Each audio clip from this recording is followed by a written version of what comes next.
विकास तो development. Evaluation होते हैं अगर आपने लाइक किसी चीज को पढ़ाया है, बच्चों को कोई टॉपिक पढ़ाया है, तो आप इवैल्यूएट भी करोगे, तो मूल्यांकन करोगे कि उस बच्चे को कितना समझ आया है कितना नहीं। आवाज नहीं प्लीज, ठीक है? इवैल्यूएशन समझ आया? जब टीचर आपको पढ़े page number 211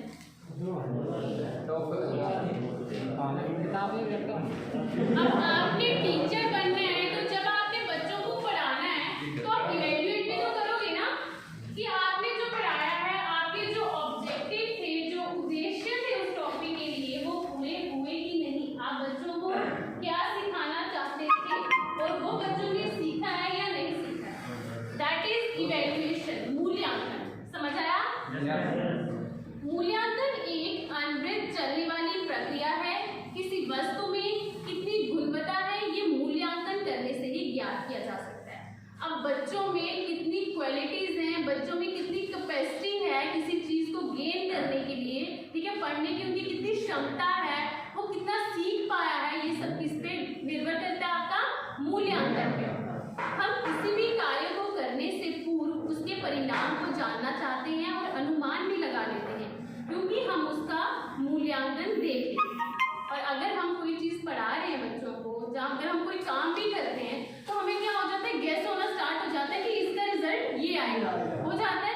that is evaluation. Evaluation सिर्फ टीचिंग लर्निंग में नहीं होती, हर एक चीज में इवैल्यूएशन होती है। अगर हमारे पास कोई चीज है, लाइक हम कोई काम कर रहे हैं, कोई किसी से बात करते हैं तो हमें उसका रिजल्ट, उसका परिणाम पता चल जाता है कि इसका क्या परिणाम होगा। अगर हम ऐसे करेंगे तो उसका क्या परिणाम होगा, अगर हम वैसे करेंगे तो उसका क्या परिणाम हो सकता है। ये मूल्यांकन पर ही ज्ञात होते हैं। बालक को शिक्षण करा दिया किंतु उसने सीखा या नहीं, ये तो मूल्यांकन पर ही निर्भर है। अब मैं आपको पढ़ा दूंगी, लाइक अगर आप टीचर बनते हैं फ्यूचर में, आपने बच्चों को पढ़ा दिया लेकिन अगर आपने उनका मूल्यांकन भी नहीं किया, आपको कैसे पता चलेगा कि बच्चों ने कितना सीखा है। अब आप पढ़ा रहे हो क्लास में, बच्चों से क्वेश्चन पूछिए ताकि आपको भी पता चले कि जो आपके उद्देश्य है उस टॉपिक के लिए वो पूरे हुए कि नहीं, बच्चों में क्या त्रुटि रह रही है, बच्चे कहाँ पे बच्चे कमजोर हैं, क्यों पढ़ नहीं पा रहे हैं, ये सब हमें कैसे पता चल सकता है? अगर हम इवैल्यूएशन करेंगे, अगर हम मूल्यांकन करेंगे। शिक्षक को बालक ने यहाँ तक ग्रहण किया या नहीं सीखा, यहाँ पर ये कमी थी, ये सब उसका विभिन्न विधियों आयोजित करके, सामान्य ज्ञान परीक्षण करके, तर्क वितरक, विचार विश्लेषण आदि से मूल्यांकन करने पर ही स्पष्ट होगा। अब मूल्यांकन जो आपका इवैल्यूएशन है ये कैसे कैसे हो सकते हैं? आप बच्चे क्लास में बैठे हो, ठीक है, एक टीचर होता है ना, टीचर को सब पता होता है कौन बच्चा कैसा है, वो ऑब्जर्व कर लेता है। एक ऑब्जर्वेशन मेथड होता है क्या करने के लिए, मूल्यांकन करने के लिए। एक होता है रिटन टेस्ट। आप बच्चों का अगर लिखित परीक्षा लेते हो उससे भी बच्चों की क्या होगी, इवैल्यूएशन होगी, मूल्यांकन होगी। अगर आप उनका ओरल टेस्ट लेते हो, मौखिक परीक्षा लेते हो, देन उनकी क्या हो जाएगी, इवैल्यूएशन हो जाएगी। आपको पता चल जाएगा कि बच्चा कहाँ पे फॉल कर रहा है, कहाँ पे स्टैंड कर रहा है वो बच्चा, उसमें क्या कमजोरी है, क्यों नहीं वो पढ़ पा रहा। और हमेशा ये बात याद रखना, अगर बच्चा, आप बच्चे को पढ़ा रहे हो ना तो बच्चा उस चीज को सीख नहीं पा रहा है, इसमें बच्चे का कोई फॉल्ट नहीं होता। ये फॉल्ट किसका होता है, टीचर का। बिकॉज टीचर उस बच्चे को उसके नीड्स के अकॉर्डिंग, उसकी जरूरतों के अकॉर्डिंग नहीं पढ़ा पा रहा है। बच्चे क्या इंटरेस्ट कहाँ पे है, बच्चे की रुचि किसमें है, वो उसको उस तक नहीं पढ़ा पा रहा है, तभी बच्चा जो है वो सीख नहीं पा रहा है। तभी बच्चों का कोई दोष नहीं निकालना चाहिए, ठीक है। ये सारा दोष, ये दोष भी नहीं कह सकते, टीचर को भी क्या हो जाता है, मतलब रियलाइज हो जाता है कि उसने कैसे नहीं पढ़ाया, उसने बच्चों की नीड्स के अकॉर्डिंग नहीं पढ़ाया होगा, तभी बच्चा नहीं पढ़ पा रहा है, ठीक है। तो बच्चे के कभी भी दोष नहीं निकालना कि बच्चे में कमजोरी है। अपने जब टीचर इवैल्यूएट करेगा, ठीक है, मूल्यांकन करेगा, वो बच्चों से जो भी उसकी कैसी भी परीक्षा लेके, उसको ऑब्जर्व करके, उसकी रिटन टेस्ट लेके या ओरल टेस्ट लेके उसकी इवैल्यूएशन करता है, तो टीचर को पता चल जाता है कि बच्चे की क्या कमजोरी है, ठीक है। अब टीचर क्या करेगा, अपने आप को क्या करेगा, पॉलिश करेगा, अपने आप को डेवलप करेगा, अपने मेथड्स चेंज करेगा, जो उसके तरीके हैं पढ़ाने के उनको चेंज करेगा, उनमें बदलाव लाएगा ताकि जो बच्चा है वो अपनी रुचि के अकॉर्डिंग जो है वो पढ़ सके, ठीक है। समझ आया इतना? सामान्य दृष्टिकोण से मूल्यांकन का अर्थ होगा अध्यापक द्वारा कराए गए शिक्षण में उद्देश्यों की प्राप्ति कहाँ तक हुई। ये ज्ञात करना कि बालकों ने कितना अधिगम किया, कितना व्यवहार में डाला और यदि निर्धारित उद्देश्यों की प्राप्ति तथा अपेक्षित परिवर्तन नहीं हुआ तो क्यों नहीं हुआ, इसका कारण खोजना तथा अपेक्षित सुधार करना। उपयुक्त तथ्यों को जिस विधि से जाना जा सकता है वही मूल्यांकन है।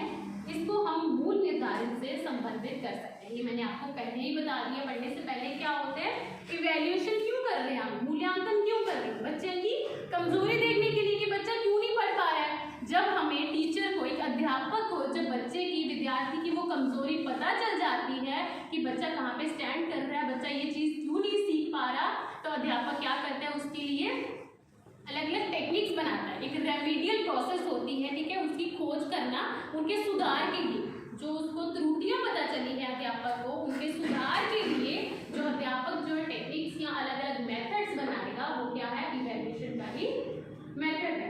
ठीक है, नेक्स्ट आपकी डेफिनेशन, परिभाषा। टार्गेसन तथा एडम्स के अनुसार, अब टार्गेसन और एडम्स ने क्या बोला था कि मूल्यांकन क्या है, किसी भी वस्तु अथवा प्रक्रिया का मूल्य निर्धारित करना मूल्यांकन है।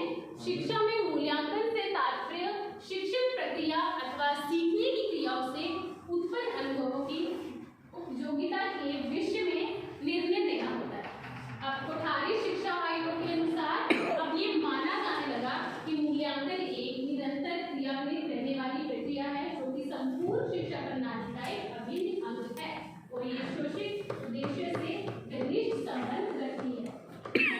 ये डेफिनेशन आप जब पेपर होते हैं, आपके एग्जाम होते हैं, तो आप भूल नहीं हो, सारी की सारी डेफिनेशन लिखने की जरूरत नहीं होती।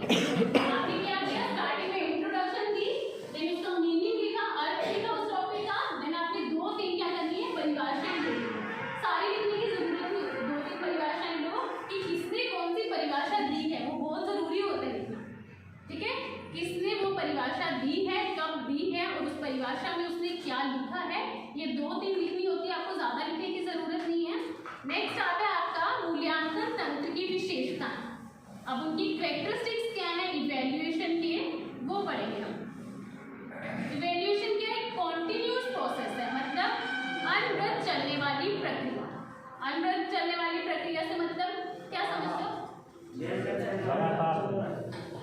जन्म से लेके मृत्यु तक। ठीक है, जन्म से लेके मृत्यु तक ये जो मूल्यांकन है हमारा होता रहता है। ये सिर्फ शिक्षार्थियों या विद्यार्थियों का ही नहीं होता, ये पूरी हमारी पूरी लाइफ में, हमारी पूरी जिंदगी में चलता ही रहता है, जब तक हमें मर नहीं जाते तब तक हमारा मूल्यांकन होता रहता है। मूल्यांकन एक सतत प्रक्रिया है, ये अजन्म मृत्यु प्रेरक चलती रहती है। मानव का स्वभाव है कि किसी वस्तु को देखकर उसके प्रति अपनी प्रतिक्रिया व्यक्त करता है, वह उसके गुण दोषों का निरूपण करता है। प्रत्येक दिन मानव किसी न किसी वस्तु से परिचित होता है। अब क्या बताया उन्होंने कि ये जो मूल्यांकन है ये क्या है, जन्म से मृत्यु तक चलती है। जो मनुष्य वो क्या करता है, किसी न किसी चीज को अगर देखेगा तो उसका क्या मतलब, उसका अंदाजा लगा लेता है कि इसका रिजल्ट क्या हो सकता है, इसका परिणाम क्या हो सकता है, इसको हम अगर यूज करते हैं तो क्या होगा। ये सब क्या हो रहा है, इवैल्यूएशन हो रही है। हर एक चीज का क्या होता है, मूल्यांकन होता है। बालक को शिक्षण करा के उसमें वांछित परिवर्तन लाना शिक्षण का परम उद्देश्य है। अब आप टीचर बनोगे जब, तो आपका मेन ऑब्जेक्टिव क्या होगा, आपका प्रथम उद्देश्य क्या है, जो आपका विद्यार्थी है उसमें परिवर्तन लाना है, उसके व्यवहार में परिवर्तन लाना है, उसकी हर एक जो डेवलपमेंट है, आपको हर एक विकास है, चाहे वो मानसिक है, शैक्षणिक है, जो भी उसका विकास है वो सारा आपने पूर्ण करना होता है। प्रत्येक दिन बालक अध्ययन करते हैं और मूल्यांकन भी होता रहता है। विद्यालय परिसर से बाहर भी बालक की मूल्यांकन प्रक्रिया चलती रहती है। परीक्षा निश्चित समय पर ही होती है, किंतु ये अनवरत चलने वाली प्रक्रिया है। अब ये मूल्यांकन और परीक्षा, ये डिफरेंट मीनिंग है, वर्ड है, अलग अलग शब्द है ये। आपका मूल्यांकन और परीक्षा, परीक्षा क्या होती है,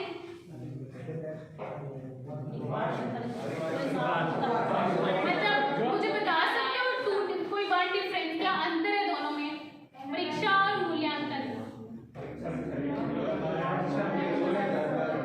खड़े होकर बताओ, बता सकते, देखो इवैल्यूएशन अभी समझ आया? मूल्यांकन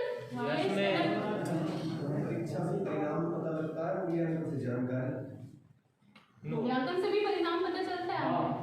पहले जानकारी होगी ना। हाँ हो सकता है, लेकिन जो परीक्षा आपकी ये क्या होती है, एक मतलब निर्धारित समय पे होती है। इसके लिए हमें टाइम जो एक फिक्स करा होता है, लाइक आपके हाफ ईयरली होते हैं, ठीक है, फाइनल एग्जाम होते हैं, तो ये सब क्या उनके लिए टाइम सेट किया जाता है ना। लेकिन मूल्यांकन क्या है, जब टीचर आपका अध्यापक क्लास में पढ़ा रहा है कक्षा में, तब उसके साथ साथ में मूल्यांकन हो रहा है, ठीक है। वो अपने विद्यार्थियों से पूछता है कि उसने क्या ग्रहण किया, क्या समझा, तो ये मूल्यांकन क्या होता है, साथ साथ में चलता जाता है। सेकेंड पॉइंट है व्यापक प्रक्रिया, कॉम्प्रिहेंसिव प्रोसेस। मूल्यांकन किसी क्षेत्र विशेष के अधीन नहीं होता, इसमें मात्र बालक के ज्ञानात्मक व्यवहार का ही परिणाम प्राप्त नहीं होता, अपितु उसके भाव और क्रिया पक्ष का भी मूल्यांकन संभव होता है। अब क्या होता है कॉम्प्रिहेंसिव प्रोसेस में, क्या होता है व्यापक प्रक्रिया में, क्या होता है कि बच्चे ने सिर्फ क्या सीखा है, जो टीचर ने टॉपिक पढ़ाया उसने क्या सीखा है वही मूल्यांकन करना ही नहीं होता है। बच्चे का व्यवहार में क्या परिवर्तन आए हैं, बच्चे ने समाज में अपना क्या रोल प्ले किया है, वो सब किसमें आता है, मूल्यांकन। उसकी शारीरिक विकास कैसा हुआ है, उसका सामाजिक विकास कैसा हुआ, उसका नैतिक विकास कैसा हुआ है, ये सब किसमें आता है, मूल्यांकन, ठीक है। लेकिन जब हम परीक्षा ले रहे हैं, एग्जाम्स ले रहे हैं आपके, तो हमें आपके बिहेवियर का पता नहीं चलता, उससे हमें आपका बिहेवियर कैसे है वो नहीं पता चलेगा, आप फिजिकली कैसे डेवलप हुए वो नहीं पता चलेगा, आप सोशली कैसे डेवलप हुए, सामाजिक कैसे आप डेवलप हुए वो नहीं पता चलता। लेकिन जो मूल्यांकन है, जो इवैल्यूएशन है, इससे आपके सारे व्यवहार का हमें क्या पता चलता है, जानकारी मिलती है, ठीक है। थर्ड पॉइंट है चाइल्ड सेंटर्ड प्रोसेस, बाल केंद्रित प्रक्रिया। ये मैंने आपको कल भी समझाया था कि बाल केंद्रित प्रक्रिया क्या होती है। जो पहले की टीचिंग लर्निंग प्रोसेस थी वो क्या होती थी, अध्यापक केंद्रित, है ना, उसको टीचर सेंटर्ड बोलते थे। लेकिन आज के टाइम पे क्या है, चाइल्ड सेंटर्ड, बाल केंद्रित प्रक्रिया है। मूल्यांकन प्रक्रिया में बालक के सभी पक्षों का अवलोकन तथा निरीक्षण किया जाता है। बालक के बिना मूल्यांकन अधूरा सा होता है, क्योंकि अधिगम बालक ही करता है, उसके व्यवहार परिवर्तन करने में ये अत्यंत सहायक है। त्रुटियों को खोजकर निवारणोपाय बताने से बालक अपेक्षित सुधार कर सकता है। अब बाल केंद्रित है तो इसमें क्या होगा, बच्चे की जरूरत, बच्चों की रुचि, उसके भी अकॉर्डिंग क्या किया जाता है, टीचर उसको पढ़ाता है, अध्यापक बच्चों को पढ़ाता है और उसी के अकॉर्डिंग क्या करता है, मूल्यांकन करता है। आगे है सामाजिक प्रक्रिया, सोशल प्रोसेस। बालक को आदर्श पुरुष बनाना शिक्षा तथा शिक्षण का प्रधान लक्ष्य होता है। अब अध्यापक जो बच्चों को पढ़ा रहा है, विद्यार्थियों को पढ़ा रहा है, उसका परम उद्देश्य क्या होता है, बच्चे को आदर्श पुरुष बनाना, एक डिसिप्लिनरी स्टूडेंट बनाना। सर्वगुण विकास होगा तो बालक आदर्श पुरुष बन सकेगा। बालक को आदर्श बनाने में मूल्यांकन की प्रमुख भूमिका होती है। मूल्यांकन से उसमें निहित दोषों को ढूंढा जा सकता है। अब इवैल्यूएशन क्यों करते हैं, हम मूल्यांकन क्यों करते हैं, बच्चों के, विद्यार्थियों के दोष को ढूंढने के लिए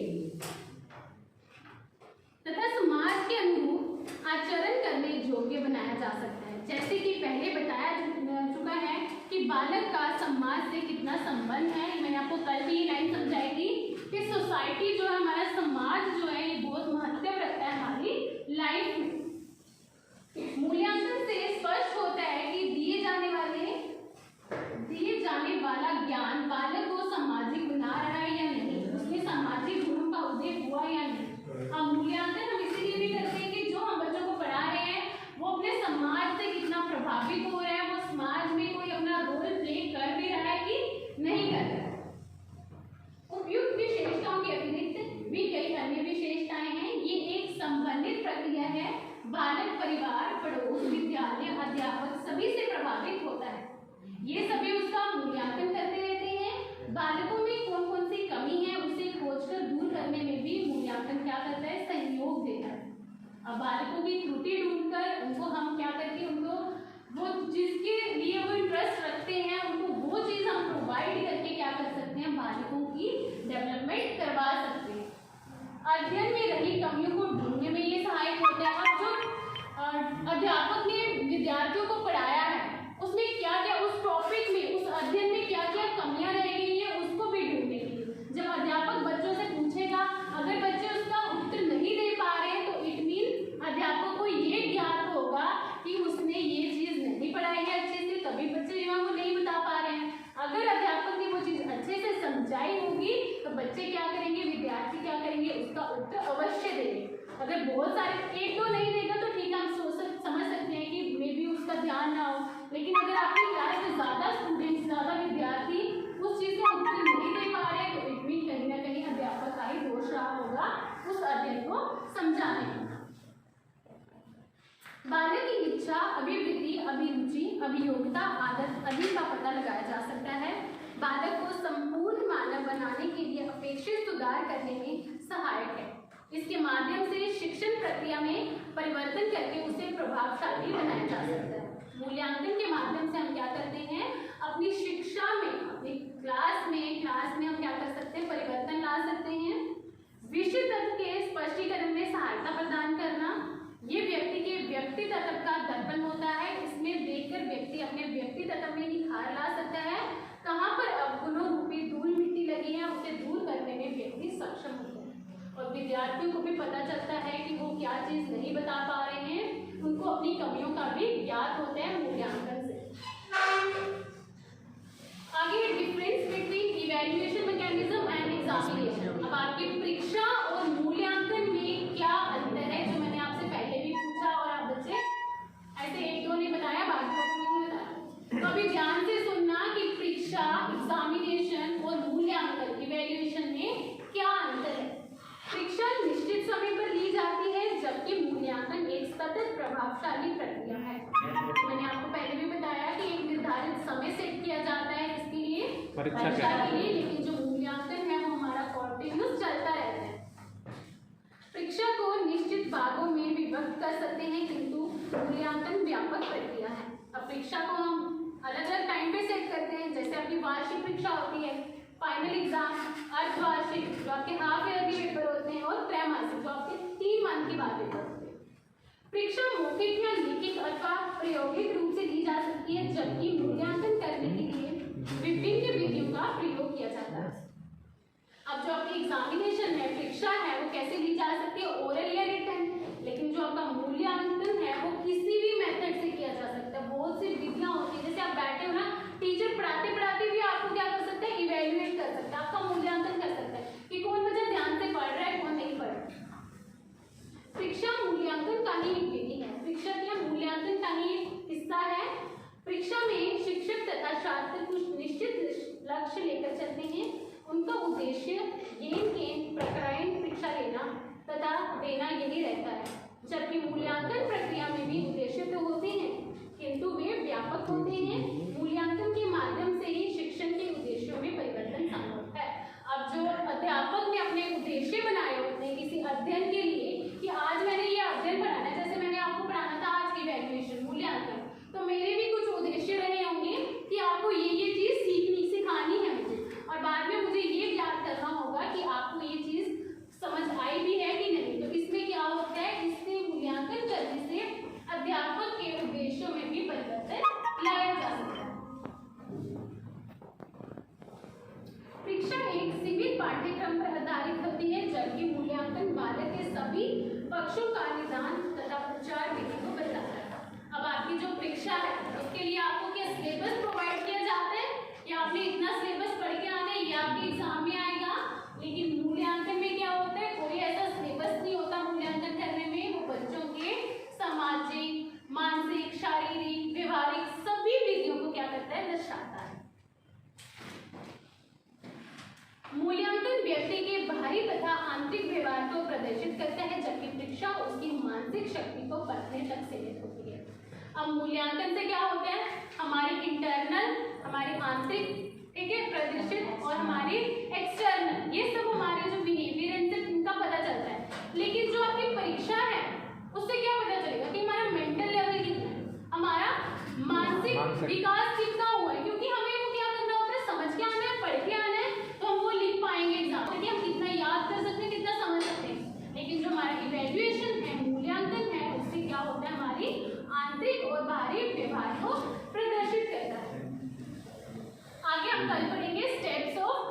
इवेल्युएशन, मूल्यांकन तंत्र के सोपान। ठीक है, इतना समझ आया?